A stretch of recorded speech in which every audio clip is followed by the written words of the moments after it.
Don't let anybody tell you it's easy to do YouTube videos. It is and it isn't. It is once you learn it. And if you're a difficult learner like I am, it takes steps, lots of steps, repeats, liking it again and again.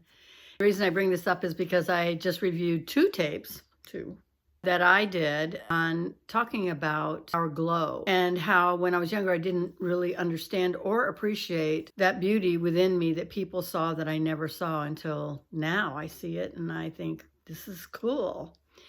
I started looking back at pictures, and when I looked at them, I started to see that even in the pictures, which sometimes the smile was fake, or I brushed my hair out, or I wanted to look perfect, that wasn't the glow I'm talking about.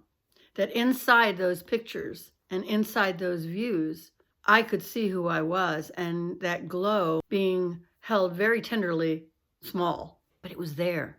Even when I look back at the pictures of my mom when she was young, some of her pictures, they were really, really almost sad because she had some pain inside of her, but her glow was there.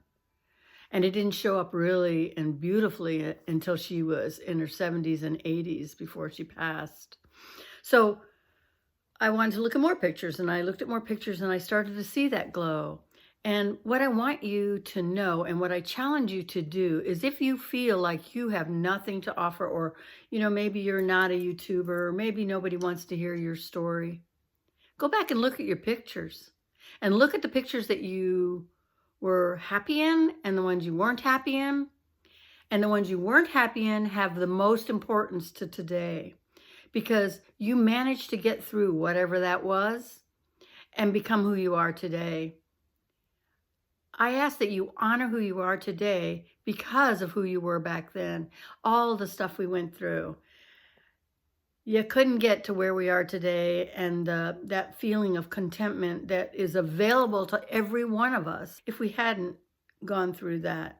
So let that flow come. Let that glow come. Know that because of all the good, the hard, the miserable, the dreadful that we have been through our lives, brought us to who we are today. And we can choose whether or not to be happy about it or miserable.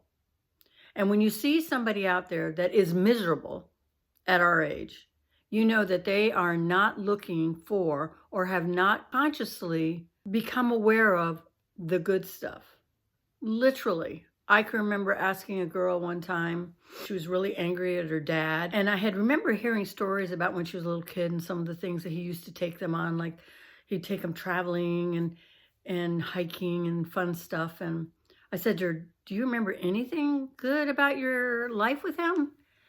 And she was like, absolutely not. But that's a lie, because as children, we don't have the explanations or the books or anything to understand life as it was. So we took our happiness wherever we could. It might be just collecting shells on the beach, or running in a field, or going to the zoo.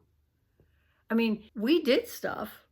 Were we always miserable while we were doing it? No, because we didn't have the words and the rules and the boundaries that said you are having a miserable life. Even if we were, because some of us did have some unhappy times. I'm one of them.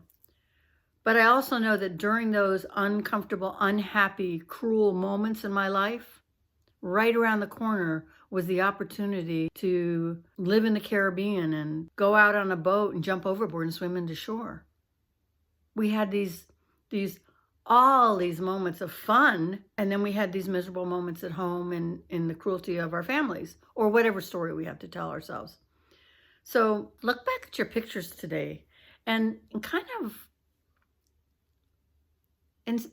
some people reminisce about it and they say, oh, I remember this, and but I want you to look at the pictures with new eyes. I want you to see yourself in those pictures and be yourself in those pictures. And remember what was great about the moments. And as you start to collect those great times and those moments, hold your hand on your heart and go, oh yeah, that was a good one. Yeah, that was a good one. And start anchoring that in, because that is what makes us bloom later in our lives. And that is why we're comfortable, more comfortable than we ever have been before. And love on others who haven't had the opportunity or the perspective to actually remember the good times. So hope you're having a great day. Thanks for listening. If you like this, let me know below, share it, and love your comments. Have a great day.